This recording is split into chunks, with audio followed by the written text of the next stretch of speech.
We need at our table of awareness the logician, but equally we need the intuitive, we need the mystic. I almost died. I was allowed to go to the very precipice of death, of life and death, and look over the edge. And I was allowed to behold what was there and allowed to come back. Most people aren't. When we talk about being aligned with ourself or being aligned with our soul or hearing our higher self, that's really what we're talking about, is being connected to that divine part of ourself, that light-filled part of us that is connected to God energy, that is connected to everybody here and every experience we've ever had. If more doctors, more professionals can open up to use intuitive gifts in their work, that's really important. Hi, I'm Dr. Amy Robbins, and welcome to Life, Death, and the Space Between. I'm a licensed clinical psychologist and medium, and here we explore life, death, mediumship, near-death experiences, consciousness, and what it all means.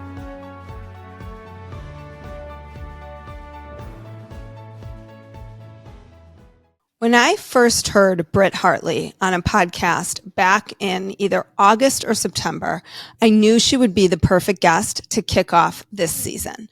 She talks no nonsense spirituality. So Britt is a former Mormon. She was raised Mormon. She has a master's degree in theology with a focus on the future of American religion. She's the author of the book, No Nonsense Spirituality, and she's an atheist spiritual director through the Center of Non-Religious Spirituality. So just take that all in, because what we are going to be talking about here all of this season is what it means to be spiritual. As I believe spirituality is the pillar that is now missing in our mental health system and in all of our systems that we have right now. We heard Marianne Williamson last year talk about this, that spirituality has crumbled, and as a result, as a society, we have crumbled.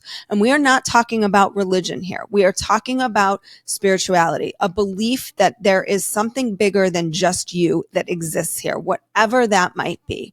The ability to really tap in, to really know yourself, to really dig deep. And Britt and I talk about what happens when you completely deconstruct your belief in anything religious and spiritual, what happens when you get to a complete place of nihilism, how you bring yourself out of that, and where she has come and where she has landed in her view on spirituality. I am so excited to kick off this season with Brittney Hartley. Welcome, Britt, to Life, Death, and the Space Between. Pleasure to be here. So I heard you on the Z-Dog podcast, and as soon as I heard you, I thought I need to have her on my show. This show, while we're recording in October, is going to be the kickoff to my next season in January. And a big part of why that is how you think about, talk about, and address spirituality. So your book is No Nonsense Spirituality, All the Tools, No Faith Required. But I want to start by understanding a bit about your journey and how you ended up in this place of questioning what is spirituality, but knowing that spirituality could potentially be the most important thing any of us do, I think, but also what does that mean? Yeah, I'll do a shorter story of kind of how I got there, and any place you want to dive in, we can dive in. But essentially, I was raised Mormon. I started to deconstruct that faith when I was a teenager, which ended up with me making choices that got me kicked out of my home when I was 16. And at that time, I was still driven by this question. Well, if I could just figure out what the hell is going on here? What is God? What is the correct religion? What am I doing here? If I could just figure that piece out, then I could pattern my life accordingly. And then my life won't suck so much as it is right now when I'm, kicked out of my home. So it was just this driving question, like, what is going on here? And so at the time looking back, I would probably call myself a nuanced Christian. Even though I probably wouldn't have used that terminology then. That's a much more common term now. And I was always just trying to make sense of faith and trying to make sense of God, and I was really dedicated to just trying to make sense of this world. Life, right? of life, of the purpose of life, of, it seemed like if there was a God, that would be the most important thing that I would want to know. So I really just dedicated my life to this path. So, I ended up going to theology school, and I have my master's degree in theology and almost doctorate now in theology. And as what happens to many people in theology school, I lost my faith, not only in Mormonism, but Christianity and God while in theology school, because I realized that this seemed more and more like a human endeavor than a divine one. So I lost my faith in theology school, and what happens with some people, some subsection of people who deconstruct faith, is that they just keep deconstructing. So I was deconstructing not only God, but also things like the sense of self and free will and politics and gender and just anything that could be deconstructed. That bulldozer just kept going for me. And at the end of that road was really the void, or nihilism, which is you just have no way to make a decision. I just have no way to make sense of up or down. I've deconstructed everything to the bare bones. I have this bulldozer that's just blown apart every anchor that I've ever had. I know nothing. I can't make any decision. I have children by now. I don't even know what the hell to tell my children or how to even raise them. And I was really in need of tools, but I was so skeptical because I'd been burned by religion so badly and burned by spirituality. And I understood now, the cognitive biases and the reasons why we create religion, the reasons why we create gods and heavens and hells. So I was really stuck. And so a lot of my journey in the past, especially 10 years, has been, how do I recover these spiritual tools that are so good for mental well-being, but do it in a way where I don't have to believe the unbelievable or shut off the rational part of my brain in order to get access to these tools. And so for me, that's really what no-nonsense spirituality is about, is I had this big deconstruction and reconstruction journey, but for anyone on that spectrum, it's what is the tool here? How is it good for us? And what's the most authentic way that you can access this tool with as little demands on you to believe something in order to get that tool? And I just found that to be, for me, the safest and most rewarding spiritual path of the many paths that I have tried in my lifetime. Well, and how you break up the book, which is, frankly, I wish I could write a book this brilliant, because I think the way that you wove so many incredible thinkers together throughout the book is just, it was remarkable to me to read, because it was like, oh, if I could put into words what goes on in my brain, this is what it would look like. But I haven't been able to construct that yet, and don't think I ever will.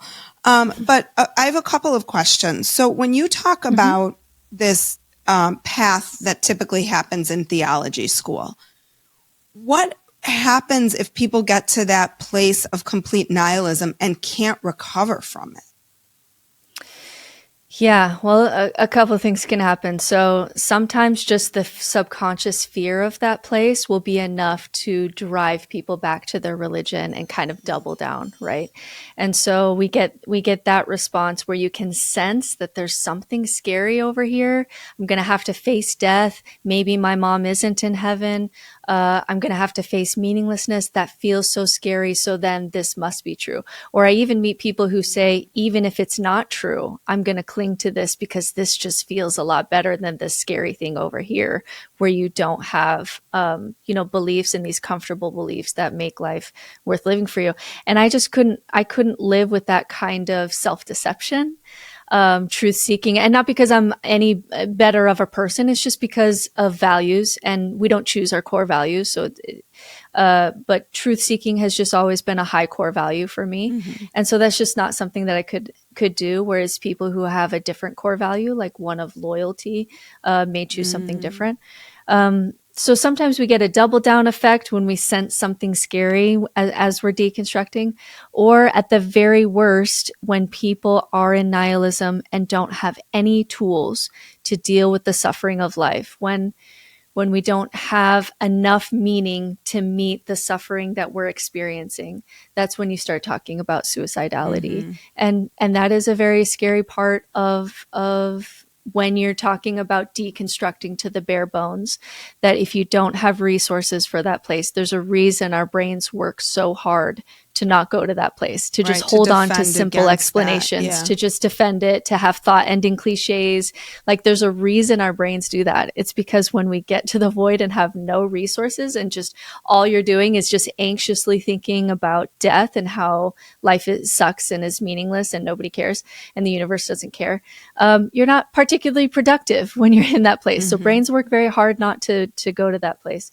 So at the very worst, and one of the reasons I talk about this place so much is that even though there are dangers to religion and fundamentalism, and we can see that in the news headlines, there's also a danger on the other side when people don't have enough resources to deal with life. And that's a different kind of pain. It tends to be, fundamentalism tends to be more others violent, but nihilism tends to be more self violent when we're talking about numbing behaviors, addiction, and suicidality. So there are dangers on both sides, and so I'm hoping to find some happy middle place where I don't have to believe unbelievable things and be in a cult and hold on to dogma. I don't have to play that game. And also we need tools for life, and so trying to gather these tools that have been under the umbrella of religion, things like ritual and community and love and awe and transcendence. These things are good for us, and we have science on these things. It's good for our brain, good for our mental health. I just want to be able to access those tools without having to play games with what's God and what's God's thinking today. We're just very bad at that game as humans. So you talk about secular spirituality. And I know Lisa Miller, you reference her a lot in the book. I've spoken to her. She talks about religion is kind of in this circle. Spirituality is maybe in the other circle. And in the middle is kind of, let me say this. There's people in the religious circle. There's people in the spiritual circle. And then there's a small amount of people in like this other that overlaps the two. Where do you see, when you talk about spirituality, what are you specifically using to define that? Sure. So my definition of spirituality is just connection. And so for people who are really turned off by the word spirituality, we can use other words. Language in this space is very hard because all of this language has religious baggage and connotation that may trigger people or may not resonate with people. So the language is always tricky. But my favorite was spicy psychology. Oh, yeah, I like that one too. Yeah. The psychologist in me loves the spicy psychology.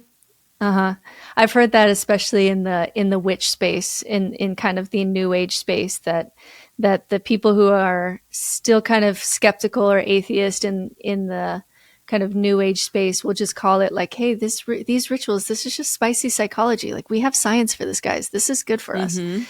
But essentially, yeah, spirituality just means to me connection to your deepest self and connection outside of yourself. For a lot of people, that includes a higher power. For me, it doesn't necessarily. I'm connected to the story of humanity. I'm connected in many ways outside of myself without having to play games with the supernatural. So for me, yeah, it really is about that connection. And then secular spirituality then, for me, is this Venn diagram. I'll use my Venn diagram that I usually use, which is you have this atheist science skeptic camp, which is great, very rational, deconstruct things, Christopher Hitchens debating theists, making them look very stupid. All of that is great. But there's a weakness there too, in that atheists don't, even though they may say you should go look out under the stars because that's really, that's an awe-filled experience. There's no day on the calendar for atheists to gather and do that. So there are lacking areas if the only tool you have is skepticism. And so then there's this camp over here, this new age camp. It's very feminine. It's very nature based. There's a lot of tools for conversations between your conscious and subconscious mind. But there's also a lot of spiritual bypassing, where the things that we used to do in religion, where we don't have to face death, we just find some new way to do it in new age spirituality. Like getting into past lives and things like that. And I think go ahead. Sorry to interrupt, but Well, No, please. maybe we'll circle back to spiritual bypassing because this is something I feel pretty strongly about. I talked about it in one of my very first episode 5 years ago with my mentor in terms who's very spiritual, but also very, very cautious about the danger of spiritual bypassing. So yeah, and it's pretty rampant in New Age spirituality just because there's not a lot of checks and balances, because it's much more of an individual thing, because we're trying to, especially women are trying to break away from this idea that there's this man standing between you and God. And then there's this religious camp that has like all this history and text and calendars and rituals and all these things. But then so many problems, right? Like so many problems, we don't even have to name them, sexual repression and issues for women and issues for queer people and issues with dogmas bumping into each other. And now we're trying to kill each other. And so for me, secular spirituality is saying there's this place in the middle where I can take the benefits of science and skepticism, the benefits of some of these New Age tools that are really good for this inner work, inner child work, shadow work, things like that.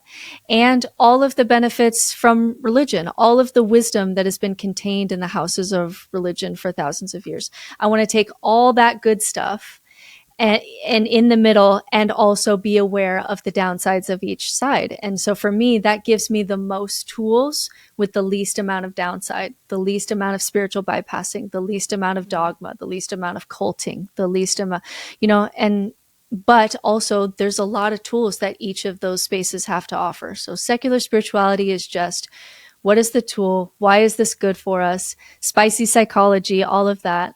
And also, what are the dangers and the downsides that we need to be aware of and stay away from? And maybe we just try to do this from the basis of human well-being, rather than doing this from the basis of, if we get the correct supernatural story, that this is the correct way of life. I just don't think that's the way we go about this, because we're just so bad at that game. And we're always, when we look back, we're always wrong when we're talking about what the theory was of ultimate reality. So it's just a different ground to stand on. Let's build spirituality up from the point of view of human well-being, rather than trying to play games with gods. So let me ask you a question from my personal experience. So I had a spiritually transformative experience at the age of 18, where I would say I was visited by my aunt who had passed away. She had brought me information I couldn't have otherwise known. When I shared it with my loved ones, they validated that information. I went on to have more of those experiences. It definitely eased my fear of death, but I was in therapy for 17 years. I worked with a spiritual coach healer. I've done psychedelic journeys, like my journey into myself. And I always say, for me, when people ask me that same question about how I define spirituality, I say, I think the most spiritual thing you can do is to know yourself inside and out. But how do you then kind of deconstruct that experience? How would you then deconstruct that experience for me? Which was very real. I mean, I was talking to my aunt as you and I are sitting here talking. Absolutely. I have two things that I would say about that. One is these experiences are definitely real. And some people think that because I'm an atheist or somewhat skeptical to truth claims, that I don't have experiences like the one that you described. And the reality is I have many of those experiences. And those experiences actually increased for me when I left religion. Some of it, with psychedelics, some of it with dream work, some of it with just things that happen that you can't explain, right? And so for me, I tend towards a more grounded explanation of things. If you want me to put my money on something, I would say that, like you said, the journey of trying to understand yourself, you have a whole universe going on inside your body and inside your brain that you'll never fully understand. And there's something like 11 million bits of information that you're getting per second, and you can attend to maybe 20. And so we have this huge sense of subconscious wisdom that we are noticing our brain is noticing far more than we can pay attention to. And this is why some spiritual tools like guided meditations, or symbolism or archetypes or dream work or inner child work, all of these things are just helping you to tap into this wider universe that's going on kind of brimming at the edge of your conscious attention. And so I do think that these experiences are real. I tend towards more grounded explanations of these experiences, that perhaps this is just happening in my own brain. But even if I'm wrong, and even if there's some things that I can't fully explain, which there are many things that I cannot explain, all I know is that we're far more interconnected than we currently understand with our science now. Or we certainly act like. That. Right. And so the other thing that I can say is, even if there's something that I can't explain, where I can't possibly have known this is not my subconscious mind talking to me. I really could not have known this, or there's some miracle or synchronicity that you really can't explain. Then I just don't have to explain it. And that has given me a lot of freedom. Can that then be the awe? There's awe and openness in that. And it also keeps you away from getting down rabbit holes that will limit your ability to be open. And so what I think is, yes, these experiences are real, but where we need to be careful is when we say therefore. So Mormons will say, this experience was real, therefore the Book of Mormon is true. And a Muslim will say, this experience was real, therefore you need to accept God and Muhammad as his prophet, or you're going to burn in hell. And so we play this game, or even on psychedelics, people will see space elves when they are on DMT. Does that mean that space elves are real because you experienced it and because multiple people also experienced that phenomenon? Not necessarily. So I think we can value these experiences, truly value them as peak experiences, as beautiful, as sacred, as transcendent, and transcendent. And I continue to have these experiences. But I think where we get off track is when we say, therefore, insert some claim about ultimate reality. We just don't know enough yet. We don't know enough to play that game. So can the therefore be, and this is where I've found myself, is therefore life is amazing. Yeah. Because I don't know why this is happening. And it's, right, it's mysterious and it's fun and it's exciting and it makes me curious and awe-inspired and excited and all of the things that I think make life worth living. Yeah. That to me is such a healthier stance than therefore X is true, because once we start doing therefore X is true, now we're shut off to new information. Now we're seeing the world based on a confirmation bias, and we're only seeing the things that fit our pattern, and we're not seeing anything else. And that's where we get stuck. And that's when we start arguing with others about why their experiences aren't real, but ours are real, and blah, blah, blah. And that goes down a path that just doesn't pay off, I don't think, is the one that you're talking about, where wow, whatever this is, if this is quantum entanglement or spirits in the next life, or this is just my own brain, whatever it is, it's fucking magic. And I'm just going to experience the magic of it. So the other day I had a really symbolic dream, that where my subconscious was telling me something that I was doing in my relationship that I actually didn't realize that I was doing, a really unhealthy pattern. And could it be that my grandpa came and talked to me and told me about it? Maybe, I don't have to say I know for sure that that's not the case. Could it be my brain noticing something that my conscious mind hadn't caught up to yet? Sure, that may be it too.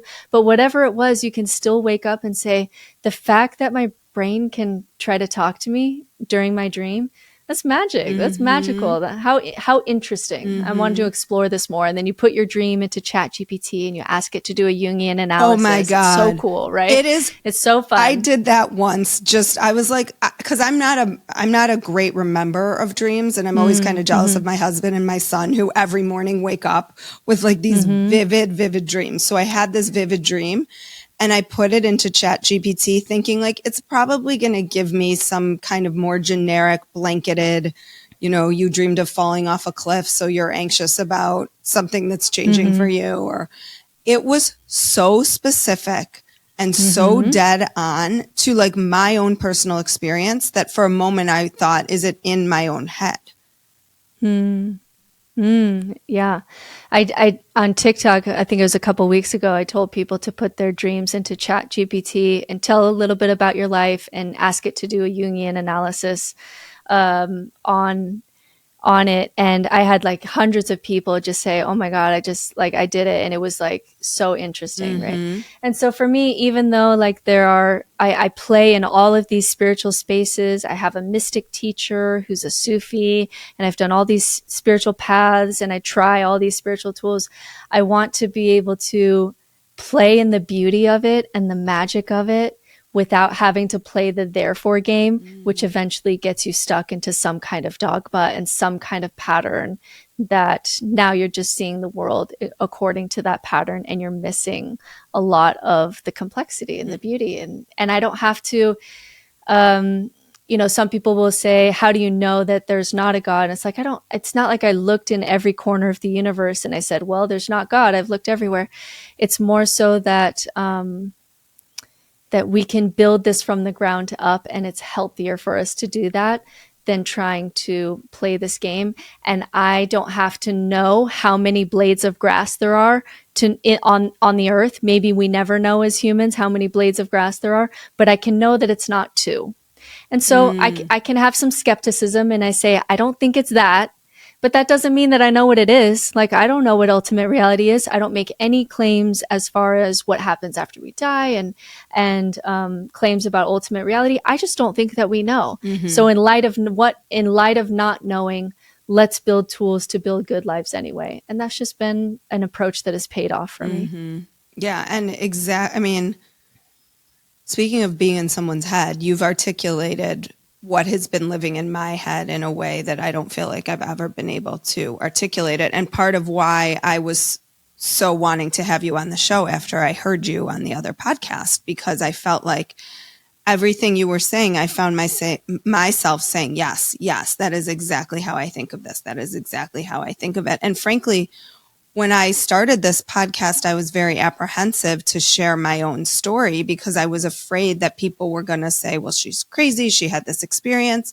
And what allowed me to get to the point of sharing it was to say, I don't care what other people think of this experience. I'm just sharing an experience for them to come to their own conclusions around whatever experiences they have and how they can maybe learn and grow and be curious and open and experience awe from those. So I think and I think that that's the way to go. And I think that what you just said there is like the conversation of our time, which is for the first time, we can actually have objective conversations about these subjective experiences. So you can share, this is an experience that happened to me. I don't fully understand it, but it's really meaningful to me and really sacred and really transcendent and feels like magic, whatever it is, whether it be something in the universe or something in my own brain, both are still very magical.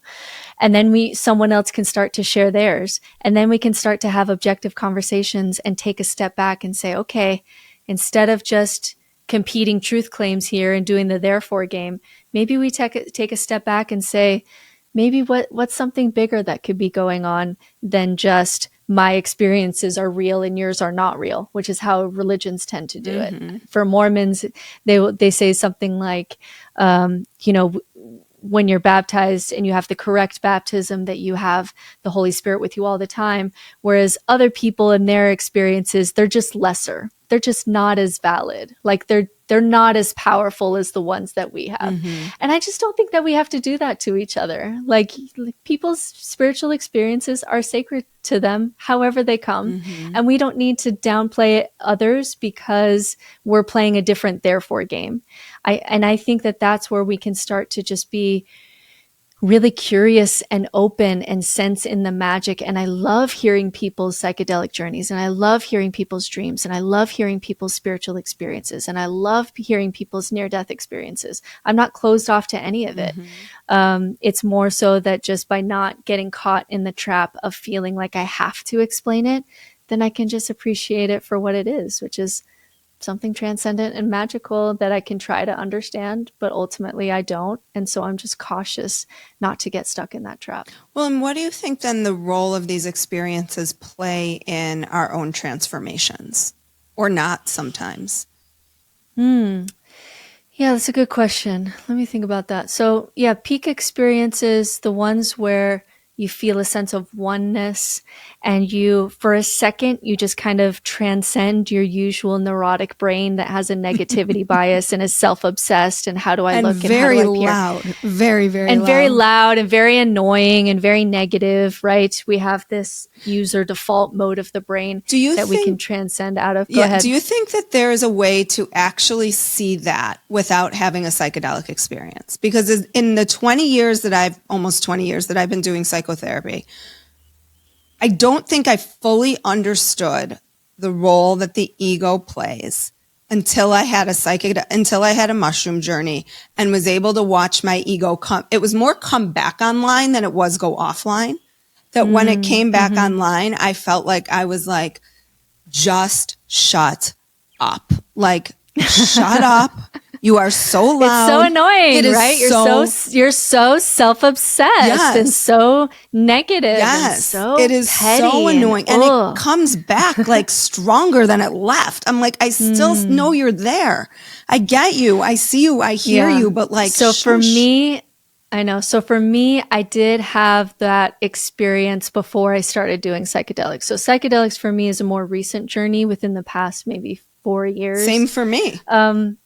And so for me, I had already lost the sense of self and had moments of transcending ego and moments. There's this guided meditation called the Headless Way, where you play with this concept of, when you're a self and you're identifying with your ego, you feel like you're kind of driving you behind your eyes, and you can work with that perception until it just breaks open. And all that is just universe.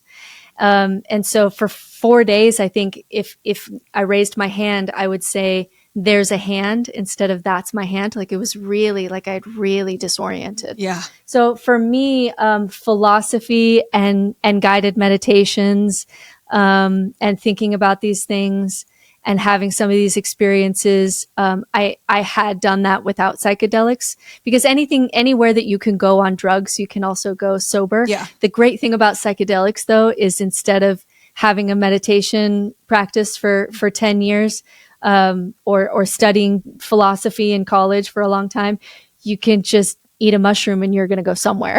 Like, something's going to happen. And then I think you can access you can access those transcendent spaces easier once you know what it feels like. That's exactly what I was going to say, that peak experiences, while they are great, and like certainly like these moments that just feel like it's so worth living that I got to experience this. One of the traps that can happen is if you keep chasing those experiences, you become what's called a spiritual chaser, where you're searching for the next psychedelic drug combination. I'm going to do psilocybin and then MDA and then LSD, and then I'm going to go to Wim Hof and I'm going to do these retreats, and then I'm going to go to that retreat, and you essentially become miserable because you're chasing these I loved peak that experiences. I wrote that down from the book. And I think it's more healthy to do exactly what you said, which is these peak experiences can at least open the door that there's a different way to be than the way that you've been being. And once you open that door, it can then become easier in your sober mind to just go to that place, to open that door, and you remind yourself of the magic and the oneness, and to quiet that part of your brain that is so, loud and annoying sometimes. And so I think peak experiences, while they are valuable, it's not something that we have to be in all the time in order to make life meaningful. They just open the door to something that then in our daily life, we can just, with a breath, with a recenter, with a quote, you can always just kind of cue yourself back to that space. And so for me, even though I've done some psychedelic guiding, and at the beginning, I was using it more often. It's not something that I do anymore, except for once in a while for just depression, just for the mental health benefits, because I've gotten so much better at getting to that space with my sober mind and just in my daily life. Because mushrooms, they just kind of, I don't know if it's like this for you, but it takes a day. Like it's heavy on your body. Yeah. It's a lot, and I'm a mom. I have 4 kids. So finding ways to just access that in my daily life and just with a breath kind of recenter and open, having that door open so you can walk back into it at any time has been a much more sustainable spiritual journey for me. But I'm glad for peak experiences, because I feel like you need to have that in order to just understand that there's different ground to stand on at all. So I'm listening to you and I'm thinking about my mentor who I talked about earlier, who's really been there for me in many ways on this spiritual path of mine. And when I started working with her again this summer, I said to her, part of me is, as I explore this, feels like I'm going to end up exactly where I started, which is that really psychology is spirituality. And in so much of your book, so many of the thinkers that you reference in this space, I mean, you reference a lot of philosophical thinkers and religious thinkers as well, but I found myself obviously like ears perked up when you talked about like Yalom and the four fears that he talks about.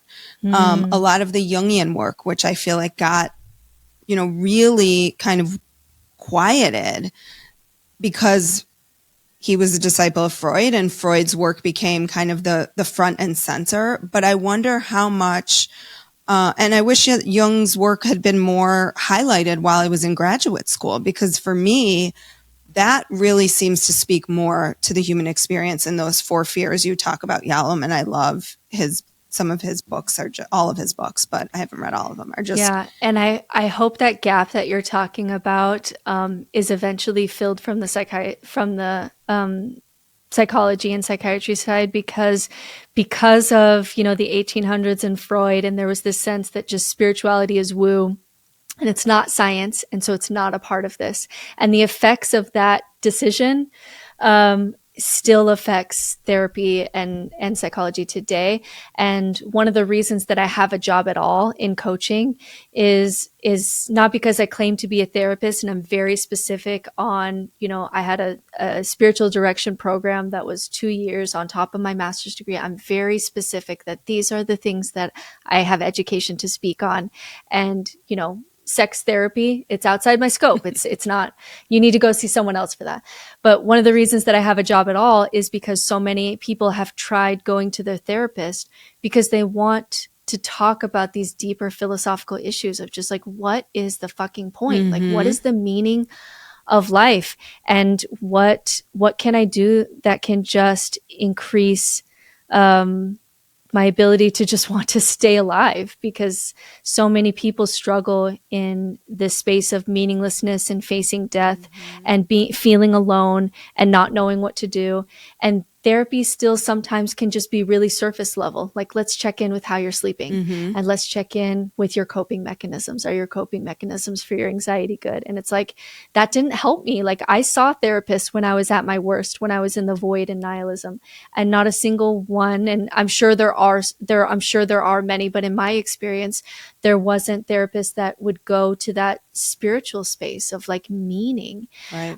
Because it had been kind of, in the 1800s, like, we don't do this. This is spirituality. This is woo. This is not science. Well, and now we're finding with the science of spirituality and the science of happiness, like this Yale course, the science of happiness, we're finding that, actually, many of these things like contemplative practices have mental health benefits that therapists need to be able to talk about. We can't just keep this on the shelf and call it all woo, because it actually really is essential for mental well-being. Well, and I think we got away too from a traditional depth-oriented therapy with an insurance. I mean, this is a whole other conversation, but with insurance models, with evidence-based practices, and with fear of a patient dying by suicide on your watch. A patient comes in, and if they say like, I feel like I want to hurt myself, you're taught, well, you need to put a plan in place versus tell me more about that. What does that feel like for you, right? Really going deep into the feeling. And I know around it. people who go into therapy who say, all right, what's the most that I can say before I trigger the algorithm of, the therapist saying, okay, now you need to call a hotline, or now we need to put a plan in place.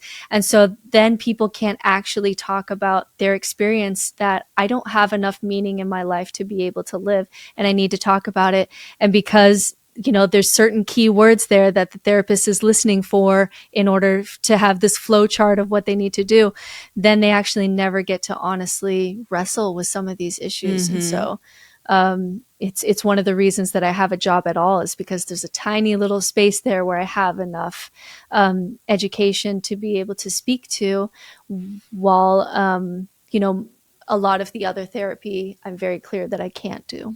Well, and I think that it speaks to probably an unexamined life of a therapist to not to judge other therapists. I know there's great therapists out there. I'm a therapist, but there is that sort of unexamined life of my own fears around death and dying and what that means, and how I can tolerate that. And I think that if you can't even go there, and maybe that was, as I think about my aunt, like maybe that was her gift to me, was to push me more into this space of exploring what it means to live and what it means to die, that has allowed kind of this unfolding.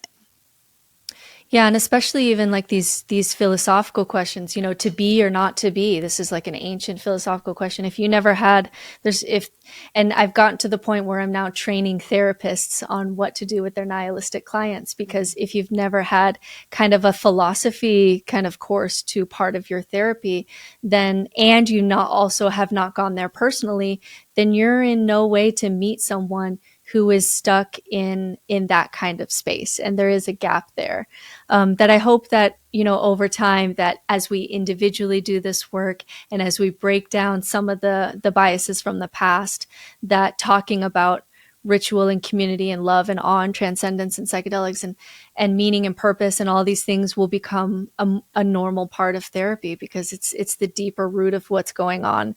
If you just have better anxiety coping tools and better tools for depression, that's great, but it doesn't actually get into the root of why are you anxious? Why are you so depressed? Right?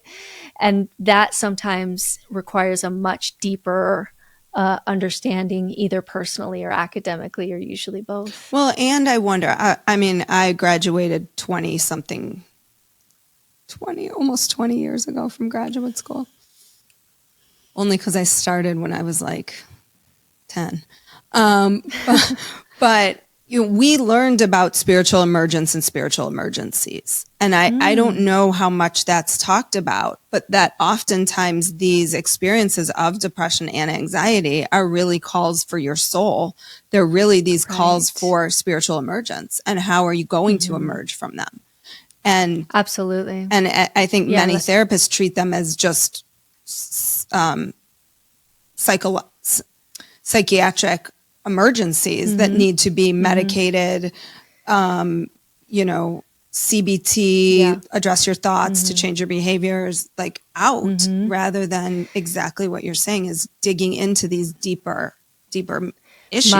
My depression was much more of an existential depression. And so even though I did go to therapy and I did do like sunshine and diet and therapy and CBT, and all these things, it didn't affect the root, which was I have existential angst about life, and nobody understands me because nobody seems to be where I am, because everybody just has some kind of thought ending cliche, like it'll work out in the next life, don't worry about it. And it's like, well, that's not working for me anymore. Sorry.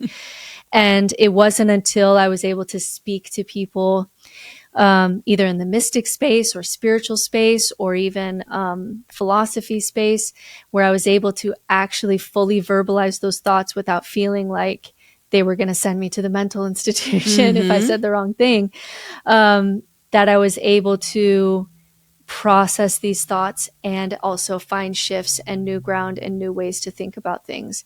And it wasn't the serotonin in my brain. It wasn't the sunshine. It wasn't lack of community. It wasn't any of these other things that, can be an aspect of depression. For me, it wasn't that. It was an existential kind of depression, which is different. It requires different tools and different conversations. Yeah. As you're speaking, as was mine when I was after my aunt passed away and I graduated college and I was working at this job that I hated and, quit and was waiting tables and in probably the lowest state of my life. And what was at the core for me was about what is meaning, because of everything that had happened with her that brought up all of these questions around life and death. Yeah. And it's like, you can talk about dissociation and have tools for it, but you also need to talk about why have you had to check out of your life so much? Like, let's really get to the root of like, what is this deeper existential pain going on that was so challenging that you didn't have enough resources for, that you had to check out and just like, I'm not even here anymore.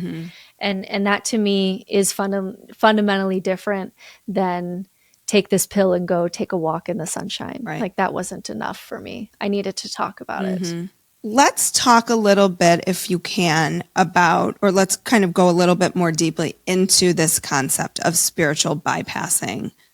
As, you know, you said you're seeing more and more of it. I certainly feel like I'm seeing more and more of it. You talk about in the book many of these more, would you say it happens more in the like new age occult spiritual space that spiritual bypassing happens? Yeah, I wouldn't say that. I would just say it's a little bit sneakier in that space, whereas religion, we have more experience with catching it, and we have more people who are seasoned and, you know, really good voices in that religion that are calling that out. Okay. Whereas the new age space, if it's just you, because, you know, we're trying to do the opposite of hierarchy, we're trying to do much more of an individual path, then the problem is the spiritual bypassing is more sneaky because nobody's there to call it out. Nobody even has a word for what you're doing. And so it can just be a little bit harder to catch. But I wouldn't say it happens more often, because it's just a human behavior. So spiritual bypassing is just using spirituality to not feel a feeling that you don't want to feel. So in religion, what this looks like is you're at a funeral. Again, because Mormonism is my first faith language, the analogies just come easier to my brain for Mormonism. But, you know, in Mormonism, if somebody dies, we go to a funeral, we sing the same songs, God be with you till we meet again. We have the same kind of sermon where someone will say they're in heaven now, and if we're righteous, then we'll get to be with them again because families are forever because of this church. It's the same shtick every time. And we all go and we tell each other the story with all these thought-ending cliches so that we actually fully don't have to feel the loss of this person and the grief of it. And we all kind of almost collectively are going to bypass this feeling so that we don't have to feel it. So there's a sense like, oh, well, ahead. They're in a better place now. So they're in a better place. Okay. I don't have to feel this. I don't have to feel this. Oh, some suffering is happening on the other side of the world.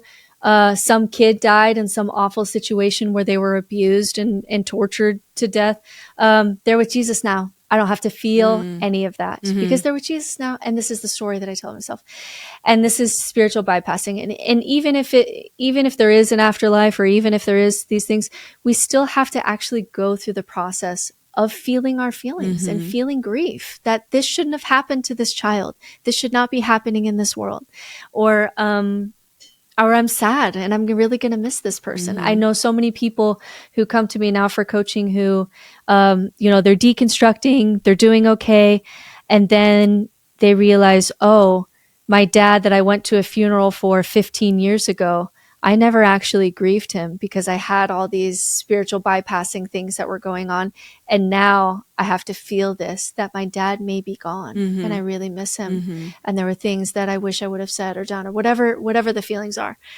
And so in religion, there's so many ways. We have all these ways to be able to bypass the feelings that we don't want to feel. And this is why we co-evolved with religion. Life is hard and it's unfair and we suffer and we die. And our stories are one of the ways that we bypass those feelings that can be overwhelming.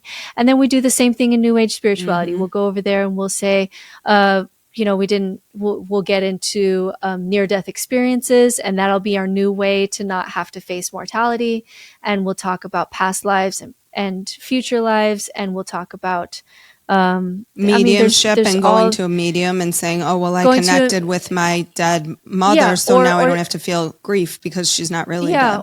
or even like astrology, like instead of just sitting with the anxiety of my life, I'm going to get into astrology because that makes me feel in control. That's another thing we do for spiritual bypassing. Rather than sit with our anxiety and the chaos of life, we try to do future, we try to tell the future. We try to use astrology or tarot in ways that are calming down our anxiety because it gives us this semblance of control.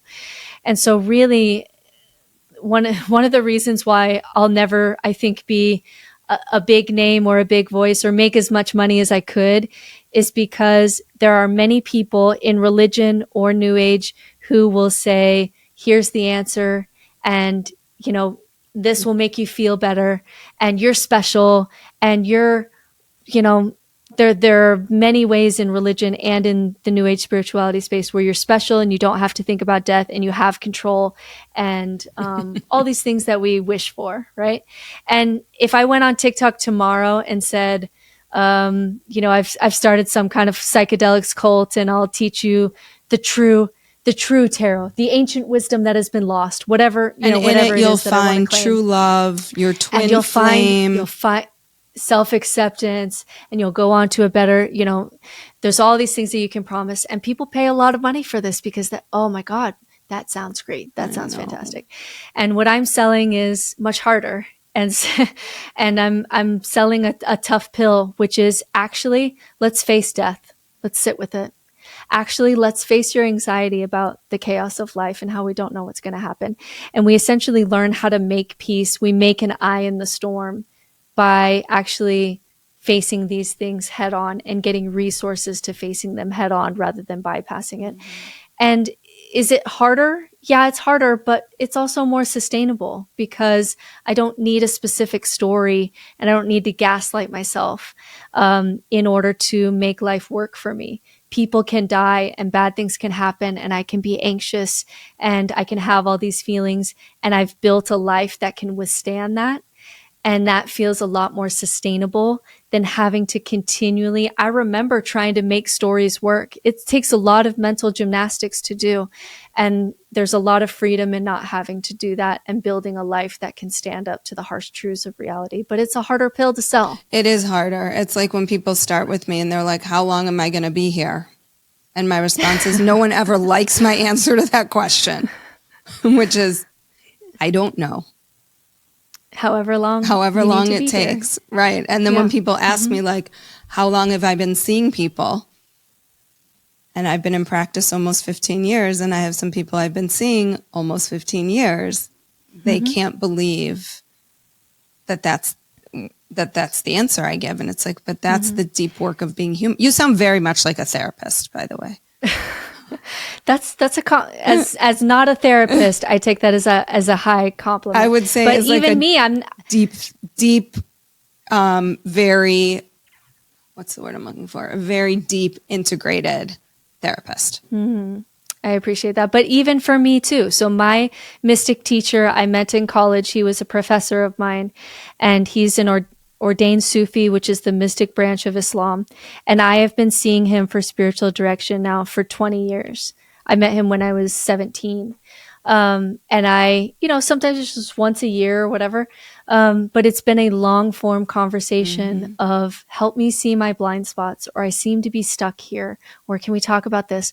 And so even though I am on sometimes the other end of the table and helping people in these conversations, I myself am still meeting with spiritual directors, and I have 3 different ones based on whatever I'm going through at the time that I've been seeing for a long time, because the process of understanding yourself and why you're doing what you're doing, you are never done with that process. Like there is a universe, but yeah, well, no, you're right. While you are conscious in this life, you are never done with, I am still learning ways that I'm either hiding from myself, or ways that my shadow shows up, or old wounds that need some attention, or my inner child gets triggered, or things that I'm doing in a relationship. I'm continually integrating, but it's from a place of wholeness and self-love rather than kind of the hustle space, which is like level up or be more productive or meditate so you have less stress. And it's not so much the level up dude bro space of spirituality. It's more just there's a whole universe of understanding why I am me, and I'm continually exploring and finding new things to integrate. And I'm still doing so, even though I'm now helping others with that process too. I'm still on my own journey with that also. Well, and I think if anybody in this space is working with someone who's not on their own journey, I often question that, because I want the person that I'm working with to know that this is a lifelong journey, that there is no end, that I do need to keep learning and growing. And I hope that they will continue to keep learning and growing too, in whatever form that might take. It could be through reading, it could be through meditation, it could be through spiritual teachers, it could be through therapy, like it could be through yoga. But as long as they're still doing some of that inner work, I think that's the most important.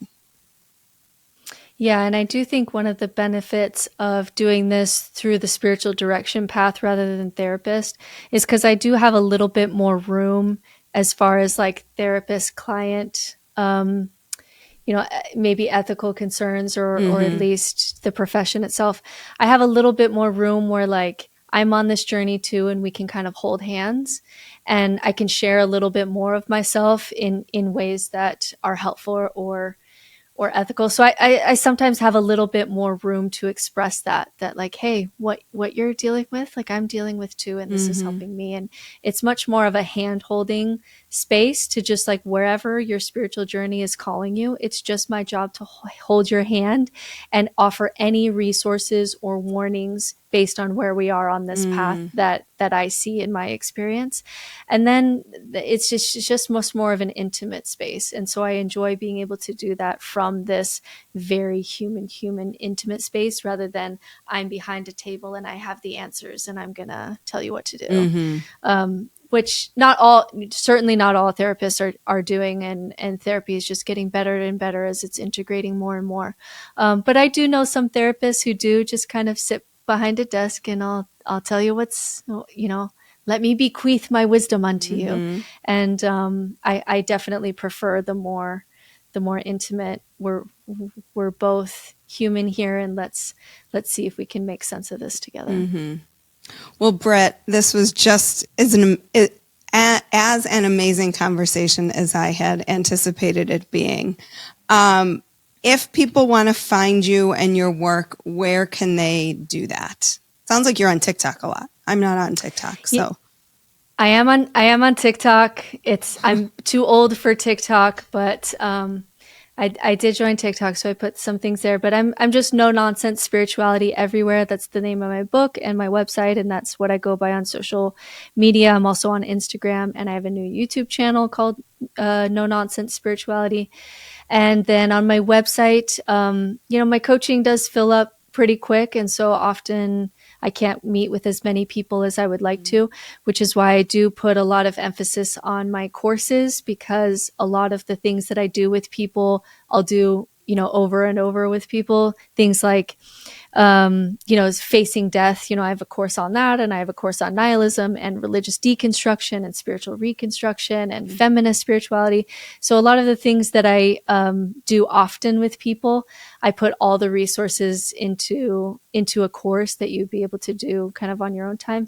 And then there's also the book too. So, and if this resonated with you, I hope to be able to help wherever you are.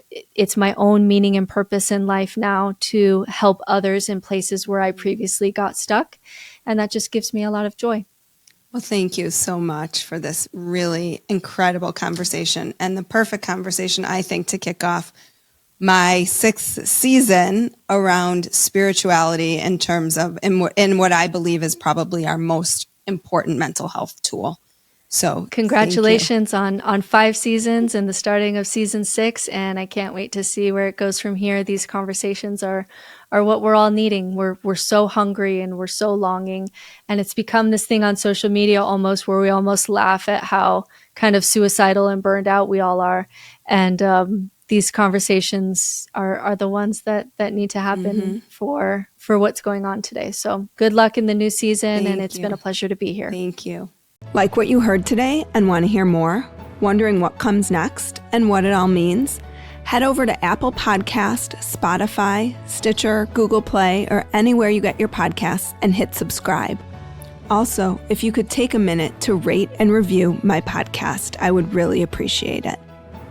Stay tuned as we continue to explore life, death, and the space between.